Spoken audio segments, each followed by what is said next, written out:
Baik, Assalamualaikum warahmatullahi wabarakatuh. Selamat sore semua teman-teman mahasiswa, para praktisi sosial, para kalangan yang sangat gemar dengan ilmu-ilmu sosial. Pada sore hari ini, sebelumnya saya ingin mengucapkan minal aizin wal faizin, mohon maaf lahir dan batin untuk seluruh teman-teman mahasiswa, praktisi, dan juga para kalangan penikmat ilmu sosiologi. Saya mohon maaf jika selama ini mungkin ada tindak laku, perkataan, atau sifat yang pernah terucap dari lisan saya. Mohon dimaafkan terlebih dahulu. Dan agar kita semuanya kembali kepada fitrah di hari nan fitri nanti ya. Nah, yang selanjutnya memang saya harus ceritakan beberapa hari ini saya tidak melakukan vlog ilmu-ilmu sosial di channel YouTube saya karena ada beberapa agenda yang memang harus saya kerjakan terkait agenda pekerjaan dan juga agenda-agenda yang memang harus saya persiapkan menjelang puasa ini. Jadi untuk itu saya mohon maaf lah, hanya beberapa hari ini tidak bisa melakukan vlog, dan tepatnya sore hari inilah saya akan mencoba lagi membahas sebuah teori ya dalam ranah teori sosiologi klasik. Nah, teori sosiologi klasik ya, ini ada teori Max Weber. Nah, sebelum kita membahas lebih jauh Max Weber, saya harus menjelaskan dulu siapa itu Max Weber. Max Weber ini adalah satu dari 3 tokoh trinitas pendiri ilmu sosiologi yang kita kenal sampai saat ini. Ada 3 tokoh ya yang disebut itu dengan trinitas sosiologi. Yang pertama itu Karl Marx, kedua itu Emil Durkheim, dan yang ketiga itu Max Weber itu sendiri. Nah, yang menjadi unik dari Max Weber ini, dia berbeda pandangannya dengan Karl Marx dan juga Emil Durkheim, yang melihat kalau Karl Marx dan Emil Durkheim itu melihat fenomena-fenomena sosial itu berdasarkan objektifikasi, berdasarkan gejala-gejala umum. Nah, jadi kesimpulan-kesimpulan hasil penelitian dari Karl Marx dan Emil Durkheim itu bersifat generalisasi secara umum ya, tetapi dia melupakan atau meresidu peran-peran subjektif, peran-peran individu. Itulah Karl Marx dan Durkheim. Tapi Weber berbeda. Di dalam mengambil suatu kesimpulan, di dalam mengambil suatu hipotesis ya, Weber membangun hipotesis, membangun kesimpulan berdasarkan dari pemaknaan subjektif individu gitu. Saya dan Anda di dalam memaknai COVID-19 ini tentu mempunyai perbedaan ya. Perbedaan. Anda bisa memaknai COVID-19 ini ya suatu virus mungkin yang berbahaya sehingga Anda tidak bisa kuliah. Nah, saya mungkin memaknai COVID-19 ini ya suatu virus berbahaya juga sehingga saya tidak bisa mengajar Anda gitu. Pada intinya sama gitu. Memaknai COVID-19 ini suatu virus yang berbahaya, tapi ada sisi-sisi lainnya yang terjadi perbedaan subjektif di situ. Nah, antara saya dengan Anda mungkin tidak bisa kuliah gara-gara COVID-19 dan saya mungkin tidak bisa mengajar gara-gara COVID-19. Nah, pemaknaan itu bagi Weber ya, dia dia kumpulkan menjadi suatu generalisasi yang itu nanti dinamakan namanya tindakan sosial. Nah, tindakan sosial itu ada 4 kata Weber. Nanti akan saya jelaskan. Nah, jadi Weber inilah pionir utama dari definisi sosial. Nah, paradigma definisi sosial. Kalau di dalam Ritzer itu kan ada 3 ya paradigma sosiologi. Yang pertama fakta sosial. Ini aliran-aliran positivisme di situ. Yang kedua definisi sosial, ini aliran-aliran subjektivisme ya, aliran-aliran konstruksi, teori-teori kritis, teori-teori posmo, rata-rata ini berada di tataran definisi sosial, subjektivisme. Dan yang ketiga itu perilaku sosial. Nah, ini teori-teori psikolog ya. Teori-teori psikologi sosial. Nah, di situ teori-teori perilaku berada di tataran perilaku sosial. Nah, Weber ini pada tataran yang kedua.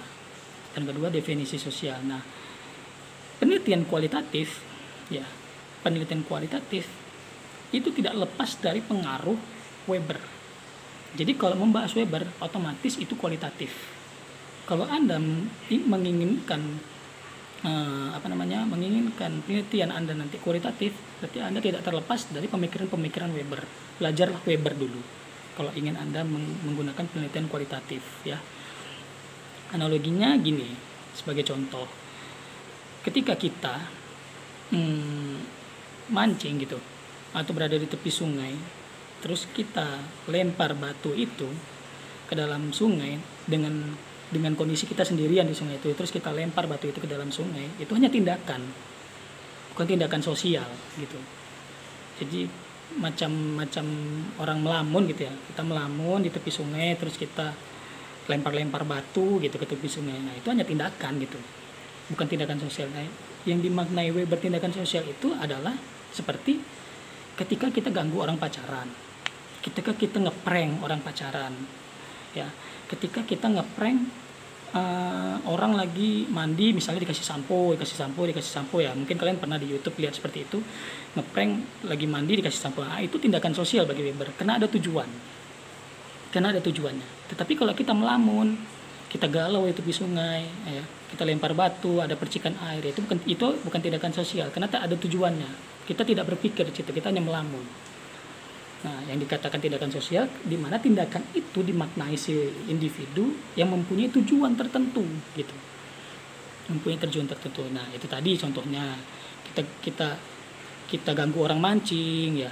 Kita ngeprank orang, itu tindakan sosial karena ada tujuan. Nah, saya terlalu jauh ya ini membahas masuk ke tindakan sosial, tapi saya tidak mengenalkan dulu kepada Anda siapa itu Max Weber. Nah, Max Weber ini lahir pada 1868 dan meninggal pada 1958. Dia lahir di Erfurt ya, di Jerman. Dia 7 bersaudara dan dia yang paling tua. Dan bapaknya itu seorang politikus dan juga PNS di Jerman.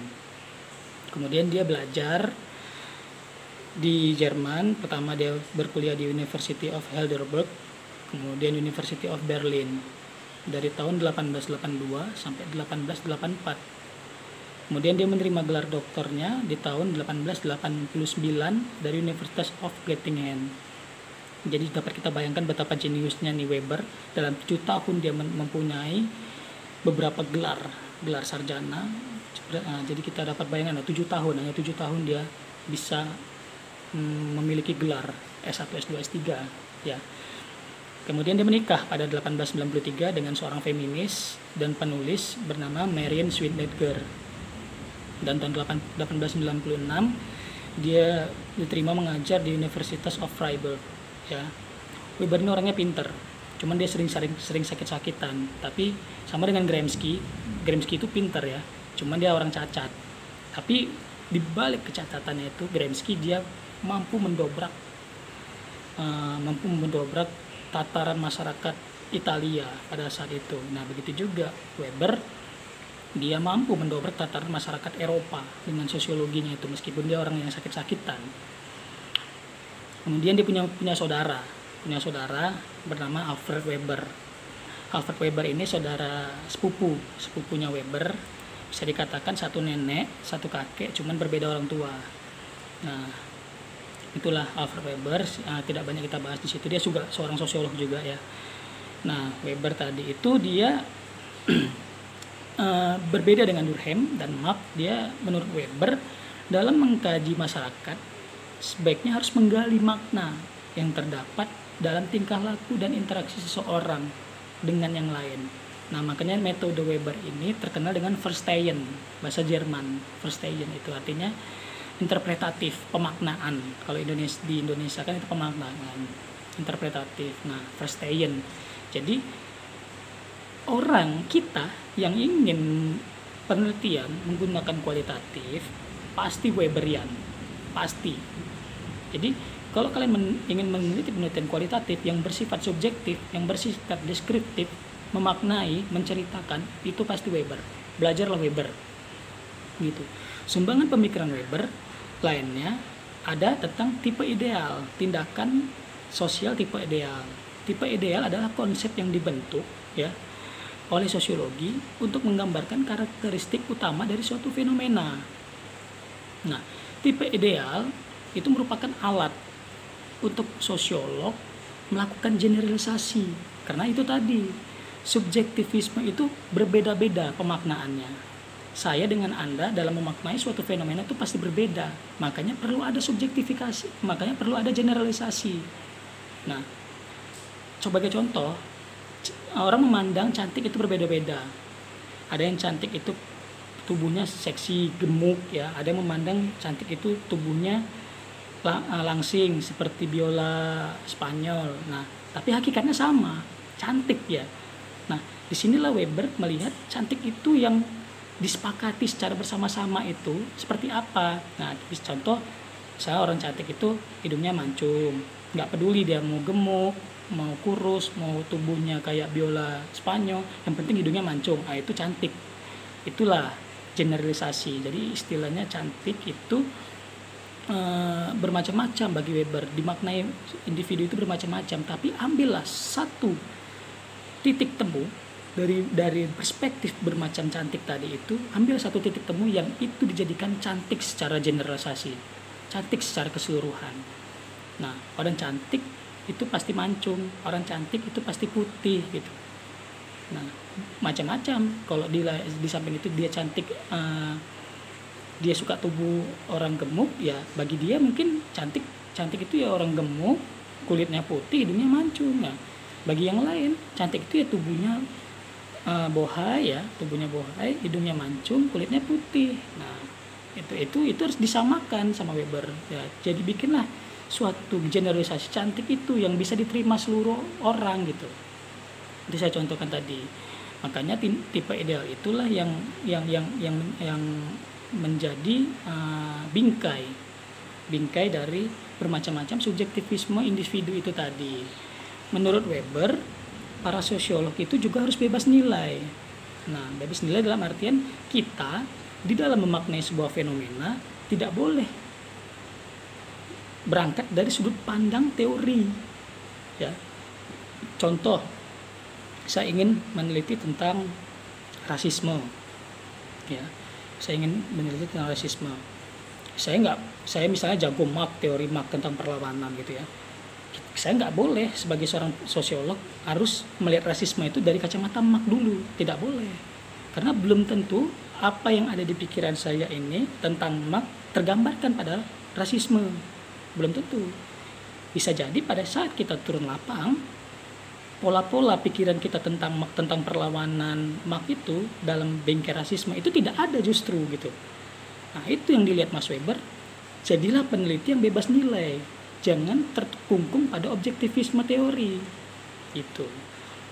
Jadi kita harus andai kata kita kalau seorang peneliti itu keturun lapangan, kita sebagai penelitian tidak tahu sama sekali, tidak dibekali sama sekali, tidak dibekali dengan teori, tidak dibekali dengan metode gitu. Masuklah ke dalam lapangan, di situ kita bisa memetakan, menyusun mau pakai teori siapa, mau menggunakan metode apa, karena kita sudah tahu gambaran objek penelitian kita. Masyarakat rasisme itu kita sudah tahu gimana pola hidupnya. Nah, itu kita Weber menggambarkan itu sebagai peneliti yang bebas nilai. Kita tidak boleh membawa bekal dulu ke dalam dunia penelitian. Jadilah diri sendiri, jadilah orang yang tidak tahu. Jadilah orang yang mempunyai kompeten untuk menilai tetapi tidak dibekali oleh instrumen-instrumen, panduan-panduan gitu. Nah, kemudian tindakan manusia, tindakan sosial Weber itu ada 4. Yang pertama itu tindakan rasional instrumental. Yang kedua, tindakan rasional nilai. Yang ketiga, tindakan emosional atau afeksi. Yang keempat, tindakan tradisional. Untuk menggambarkan tindakan ini gitu, Weber itu melihat individu harus ada stimulus. Nah, stimulus itu adalah pemicu individu untuk bertindak. Apa aja pemicunya itu agar individu itu untuk melakukan tindakan sosial. Yang pertama itu pengalaman, yang kedua itu persepsi, yang ketiga itu pemahaman, pemaknaan individu terhadap suatu fenomena, dan yang keempat itu penafsiran ya. penafsiran individu terhadap satu fenomena. Tipe tindakan versi Weber. Yang pertama itu tindakan rasional instrumental. Tindakan rasional instrumental itu ada tindakan sosial yang dilakukan individu yang mana itu rasional, masuk akal, tetapi dia memiliki instrumental. Instrumental itu alat. Nah, jadi dapat diartikan tindakan individu di dalam bertindak yang didasarkan pada alat-alat yang dia pakai. Contoh pembunuhan, ya, pembunuhan.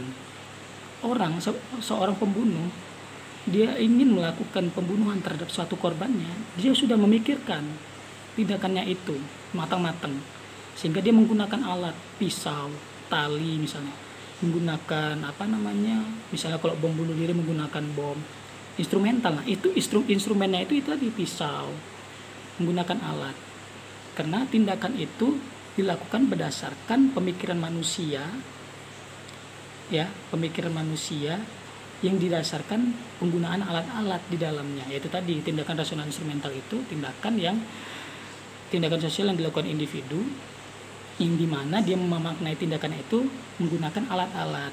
Nah, contoh tadi pembunuhan, orang mau membunuh, dia udah memikirkan konsekuensinya, dia bakal dipenjara, dia bakal berdosa, tapi nggak peduli lagi. Nah, untuk bisa membunuh targetnya dia mau pakai apa? Pakai alat, instrumen, pisau. Nah, itulah contohnya tindakan rasional instrumental. Tindakan rasional nilai, yang mana tindakan individu yang didasarkan pada nilai-nilai. Contohnya, ini karena dalam momen puasa, saya mencontohkan dalam segi agama misalnya. Saya melakukan puasa karena memang di dalam nilai-nilai agama yang saya anut, puasa itu ada nilai-nilai agamanya. Ada perintah dari Tuhan untuk melakukan puasa. Nah, itu nilai-nilai. Akhirnya saya melakukan tindakannya apa? Saya puasa. Karena kenapa saya melakukan puasa? Karena ada nilai-nilai dari Tuhan saya. Nah, itulah tindakan rasional nilai. Jadi individu melakukan tindakan berdasarkan nilai-nilai. Nilai-nilai itu tidak harus agama, bisa juga budaya gitu, bisa juga. Kenapa orang di Bromo itu pakai sarung gitu, kemana-mana pakai sarung, padahal di Bromo itu dingin? Karena bagi dia sarung itulah yang paling hangat gitu. Sarung itu yang paling hangat. Baju tebal, baju tipis itu gak peduli, karena sarung itu paling hangat. Karena kenapa? Nilai-nilai budayanya seperti itu. Nilai-nilai budayanya orang Bromo itu, orang suku Tengger itu kalau pakai sarung, dia menunjukkan bahwasannya itu hangat sarung. Tapi bagi kita, orang semacam kita kadang nggak habis pikir, apa iya benar sarung di daerah dingin itu bisa menghangatkan tubuh manusia, sedangkan kita pakai jaket kalau di Bromo. Tapi itu rasional nilai, dia menjalankan nilai-nilai budayanya, dia percaya pada nilai-nilai nenek moyangnya dulu yang mengatakan bahwa orang Bromo itu nggak peduli baju tipis, baju tebal, yang penting dia pakai sarung, udah hangat tubuhnya. Begitulah tindakan rasional nilai gitu, tindakan yang didasarkan pada nilai-nilai, ya misalnya agama, budaya, macam-macam. Yang ketiga, tindakan emosional atau tindakan afeksi. Nah, tindakan afeksi ini, emosional ini, contohnya tindakan rasa kasih sayang, rasa sedih, rasa emosi. Nah, itu tindakan emosional. Ketika Anda jatuh cinta sama pasangan Anda, itu termasuk tindakan emosional kata Weber. Karena di situ Anda kadang-kadang bisa menjadi manusia yang tidak irasional pada akhirnya. Anda sayang dengan pasangan Anda sehingga Anda melakukan apa aja yang diperintah dengan dia, nurut ya kan. Misalnya suami-suami takut istri, takut pulang malam, akhirnya dia berbohong dengan istrinya biar nggak kena marah ya kan gitu. Nah, itu tindakan emosional, tindakan afeksi. Kadang-kadang manusia menjadi irasional gara-gara tindakan ini, menjadi manusia yang tanpa memikirkan segala sesuatu tindakannya itu tanpa menggunakan akal lagi gitu. Itulah tindakan emosional. Nah, tindakan tradisionalnya bukan selalu dimaknai tindakan dari nenek moyang kita, tindakan turun-temurun, tidak seperti itu. Weber melihat tindakan tradisional ini contohnya tindakan ikut-ikutan gitu. Dulu kita pada masih zamannya APBB gitu, kita melihat orang yang punya APBB itu udah orang-orang kelas atas, sehingga kita dengan bagaimana cara pun pengen punya BB gitu. Nah, terus pindah ke Android, kita pun harus punya Android gitu. Nah, fenomena-fenomena yang ikut-ikutan itulah tindakan tradisional bagi Weber. Misalnya kita nggak punya rekam jejak tawuran, tapi karena ini sekolah kita, harga diri sekolah kita gitu, yang bakal melawan dengan salah satu musuh sekolah kita juga, yang notabene dulu kita nggak pernah ikut tawuran, karena ini sekolah kita yang mengancam harga diri sekolah kita, akhirnya kita ikut tawuran. Itu tindakan tradisional gitu. Contoh perkelahian supporters ya kan, antara Aremania sama Bonek gitu. Nah, padahal kita dulu, kalau saya kan penggemarnya Arema lah ya kan, padahal dulu saya nonton Arema jarang gitu. Tapi ketika ada perkelahian supporter gitu, nah banyak supporter yang kelahi, tergugah hati kita, wah ini kita nggak bisa seperti ini, kita harus turun juga nih membantu teman-teman gitu. Nah, akhirnya kita nggak dulunya biasa kita tawuran antar supporter, akhirnya kita ikut tawuran antar supporter itu, karena nggak terima gitu tim kita diinjak-injak dengan tim lain, dengan supporter tim lain. Itulah tindakan tradisional gitu. Tindakan tradisional itu dimaknai sebagai tindakan ikut-ikutan gitu, bukan berarti tindakan yang berasal dari turun-temurun nenek moyang kita. Kalau datang harus salim dengan orang tua, memang tindakan tradisional. Tapi di samping itu Weber juga melihat tindakan tradisional ya seperti itu, tindakan ikut-ikutan tadi itu, yang dulunya kita nggak pernah melakukan itu gara-gara ada suatu pemicu, dan kita akhirnya melakukan tindakan itu pada akhirnya. Yang dulu kita jarang melakukan tindakan itu karena ada satu pemicu yang membuat kita tergugah, yang membuat kita memaknai itu sebagai subjektivitas kita harus ada di dalamnya. Akhirnya kita turun gitu. Nah, akhirnya kita bertindak ya seperti itu. Dulu kita nggak peduli